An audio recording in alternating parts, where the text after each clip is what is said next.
শুভ সকাল বন্ধুরা। আজ আমি চলে এসেছি আরও একটি নতুন ভিডিও নিয়ে।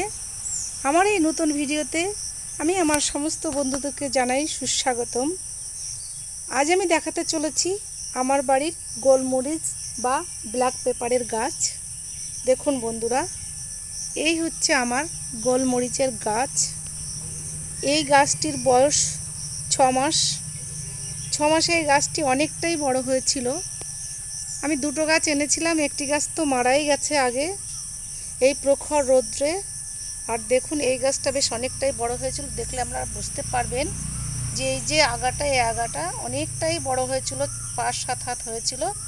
কিন্তু এত রৌদ্রের তাপ ছিল যে আমি এর দিকে তেমন করে ধ্যান দিতে পারিনি, তাই রৌদ্রে শুকিয়ে গিয়ে এই ডালটা মারা গেছে। তবে গাছটা এখনও বেঁচে আছে। দেখুন, এটি একটি ভেষজ উদ্ভিদ, কিং অফ স্পাইসেস বলা হয় একে। এই মশলা রঙে কালো, এটি মশলা জাতীয় উদ্ভিদ। এটি মশলার রাজা, স্বাদে ঝাল। এটি প্রত্যেকের রান্নাঘরে কম বেশি থাকে।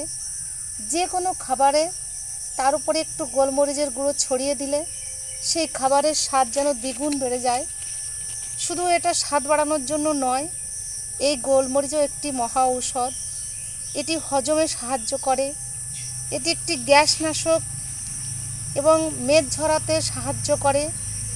মেদ ঝরাতে এই গোলমরিচ অনবদ্য ভূমিকা পালন করে। জ্বর, সর্দি, কাশি থেকে দূরে রাখে। দাঁতের ব্যথার এটি একটি মহা ঔষধ। হাঁপানি রোগ সারাতে সাহায্য করে। এই গোলমরিচের গুণের কথা বলে শেষ করা যায় না, এত এর গুণ। এবং এটি আমাদের পরিবেশে হওয়া সম্ভব, যদিও আমার এখনও হয়নি। সবে আমি গাছটা লাগিয়েছি, তবে অন্য অন্য জায়গায় আমি দেখেছি আমাদের এই পরিবেশে হয়েছে, তাই আমি এটা লাগিয়েছি। আমি আশা করছি আমার গাছেও এক সময় গোলমরিচ অবশ্যই হবে। আর যখন হবে তখন আপনাদের তার আপডেট আমি অবশ্যই দেব। এই গোলমরিচ যে কত উপকারী সে কথা বলে বোঝানো প্রয়োজন নেই। আশা করি আপনারা গুগলে সার্চ করলেই দেখতে পাবেন যে গোলমরিচও একটি মহা ঔষধি গাছ এবং এটি একটি মহা মশলাও বলা যায়।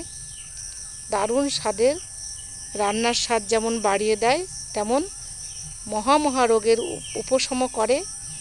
তাই আমি আমার বন্ধুদেরকে বলবো, আপনারাও গোলমরিচ গাছ লাগান বাড়িতে।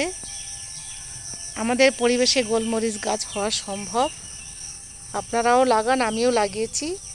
আর সবশেষে বলবো, গাছ আমাদের বন্ধু, এই কথা আমি প্রত্যেকটি ভিডিওতে বলি, এখনও বলবো, আগামীতেও বলবো, এখনও বলছি। বেশি বেশি করে গাছ লাগান। আমাদের এই বিশ্ব উষ্ণায়নের দিনে, আমাদের এই পরিবেশ দূষণের দিনে যাতে আমাদের পরিবেশ দূষণমুক্ত থাকে, আমরা সুস্থ থাকি, পরিবেশ সুস্থ থাকে, তার জন্য আমি আমার বন্ধুদেরকে বলবো আপনারা বেশি বেশি করে গাছ লাগান। আগামীতে আসবো আরও একটি নতুন ভিডিও নিয়ে। ততদিনে আমার বন্ধুরা সুস্থ থাকুন, ভালো থাকুন। নমস্কার।